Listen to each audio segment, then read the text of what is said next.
रामगढ़ पचवाड़ा इस गांव का नाम है और ये दौसा जिले में है। कल रात इस किसान के घर पाए थे। अब दिन में हम दिखाएंगे क्योंकि रात तो में सारी चीज नहीं दिखी थी। ये यहाँ से इसकी जमीन शुरू होती है इस किसान की। ये जो पूरा बाउंड्री वाला आप देख रहे हैं, यहाँ से इस किसान की जमीन शुरू होती है। ये बढ़िया इसके यहाँ पे गेहूं की पैदावार इसका हो रही है। आप आगे को भी चलोगे और ये इसकी करीब करीब 10 एकड़ जमीन इसकी है, जो 7 लाख रुपए का कर्जा इसके ऊपर था और ये 10 एकड़ जमीन इसकी नीलाम करी गई है। ये आप यहाँ पे देखोगे पूरा गांव और क्षेत्र के लोग हैं। ये इसकी सरसों खड़ी है, ये पूरा खेत इसी का ही है।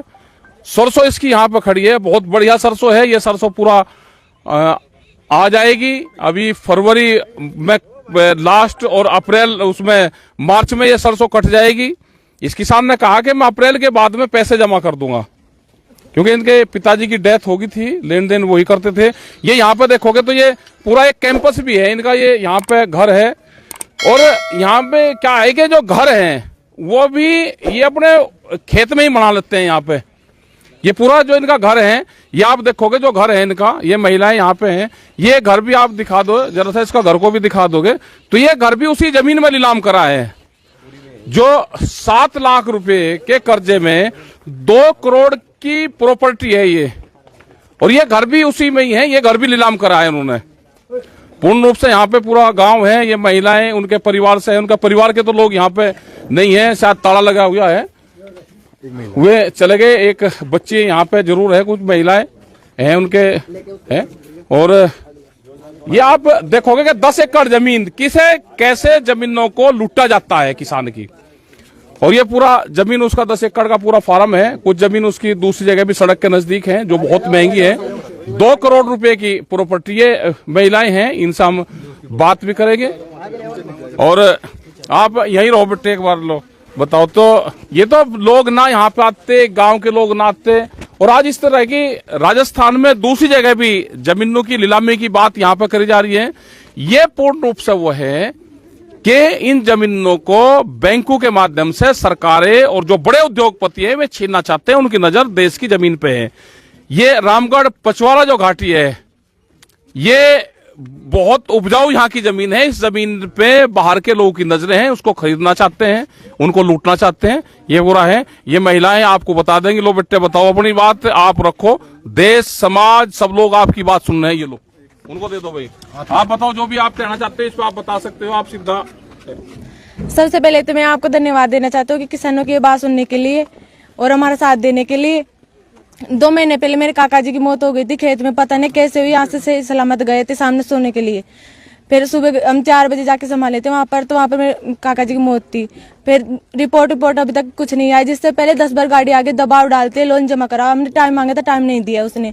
हमने बोला था कि हमारी फसल कटेगी, हम जमा करवा देंगे, कैसे भी करके जमा करवा देंगे। उन्होंने बिल्कुल भी टाइम नहीं दिया। और नीलामी निकालने के वक्त हमको किसी को भी नहीं बताया गया है कि वहाँ पर आपकी जमीन नीलामी हो रही है। और नीलामी से पहले हम बोल दिए थे नीलामी ऐसे बिना पूछताछ के ऐसे नीलामी थोड़ी ना हो सकती है। 7 लाख का कर्जा है, 1 प्लॉट के बराबर जमीन नीलामी हो सकती है। हम मानते हैं हमने कर्ज लिया है उससे, हम उनके ऋणी हैं। लेकिन ये तो नहीं है कि हमको रोड पे लाकर खड़े कर देंगे, ये पूरी जमीन नीलामी निकल जाएगी, हमारा घर बार सब उजाड़ देंगे। ये तो नहीं हो सकता। हमारे रहने तक की जमीन नहीं छोड़ी उनको पास। 1 प्लॉट के बराबर 7 लाख यहाँ लेने के लिए अधिकार है। हम भी कुछ हमको संतोष करने के लिए उनको जवाब तो देना चाहिए था। हम गए थे सुबह, भाई ऐसे कैसे हो सकता है, हमारी पूरी जमीन नीलामी क्यों की गई। तो संतुष्टि के लिए जवाब तो होना चाहिए ना उनके पास। हमको संतुष्टि करने के लिए जवाब तो देने चाहिए थे ना। फिर ऐसा क्यों कि आपका कुछ नहीं है, आपकी जमीन पूरी नीलामी हो चुकी है, अब तो आपका कुछ नहीं है, अब तो रोड पा चुकी है। ऐसे कैसे हो सकता है, कौन सा कानून में है सर। ठीक, अभी इनकी बात आपने सुनी। ये यहाँ पे अगर संगठन मजबूत रहेगा, सरकार उससे अपनी मजबूती से आप बात कहोगे तो पूर्ण होगा। अब ये जमीन जो नीलाम करी थी वो जमीन कैंसिल हो चुकी है। और जो आज भी नीलामी होनी थी वो भी पूरे राजस्थान में से उन्होंने कैंसिल करी कि कोई नीलामी नहीं होगी। हम इन मुद्दे पर सरकार से बैठ के इन इशू पर सब पर बातचीत करेंगे। क्योंकि जब घोषणा पत्र यहाँ पे दिए, जब सरकार यहाँ पे आई चुनाव लड़ने से पहले, तो एक पार्टी ने यहाँ पे घोषणा करी थी कि हम किसानों का कर्जा माफ करेंगे। उसी मकड़ जाल में ये लोग फंसे हुए हैं। फसलों का दाम अगर ठीक मिल जाए, जो भारत सरकार से एक लड़ाई बड़ी चली है 13 महीने कि एमएसपी गारंटी कानून मिल जाए, तो किसान को कर्जा लेने की जरूरत ही ना पड़े। तो ये लड़ाई आगे भी जारी रहेगी और एमएसपी गारंटी कानून देश में बने, किसानों का कर्जा माफ हो, इन किसानों को सहूलियत दी जाए। इन सारे इशू पे यहाँ पे बातचीत करेंगे और पूरे देश का एक बड़ा इशू है कि किसानों की भूमि नीलामी करी जा रही है, इनको तुरंत रोका जाए पूरे देश भर में।